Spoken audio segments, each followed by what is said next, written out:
John 12:48. Qui spernit me, et non accipit verba mea, habet qui iudicat eum. Sermo quem locutusum, ille iudicabiet eum in novissimo die. He who rejects me, and does not accept my words, has he who would judge him, or the one who will judge him. This word, which I have spoken, will judge him on the last day.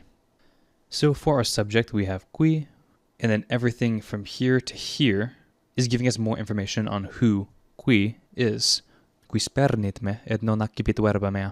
So qui governs both verbs in the relative clause. The object of the first is me, and of the second is verba, and then we have mea modifying verba.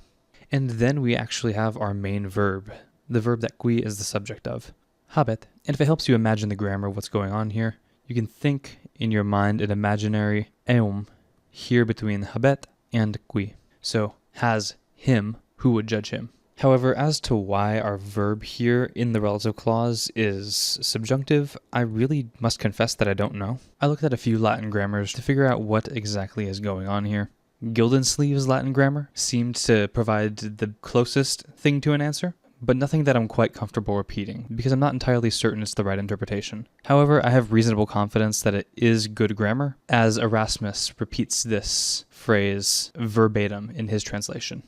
The underlying Greek, however, is quite straightforward, just our echi, the underlying word for habet, and then a substantival participle, the one judging in the accusative case, and then the object of that participle being auton. Then in our next clause we have sermo, then this relative clause, quem locutusum, clarifying which word, and then ille. We have a couple of options with how we could translate this. We can either say the word which I spoke, and then imagine like a semicolon here, this one will judge him on the last day. Or we could say this word, bind them together across the relative clause, and then in translation put the quem locutusum after this word. Either are perfectly fine. At any rate, then we have this word will iudicabit, will judge, future tense, eum, in novissimo die, in the last day. Although literally on the newest day, this is the normative term used throughout the Vulgate to refer to the last day, representing the underlying Greek, entes katehem erat.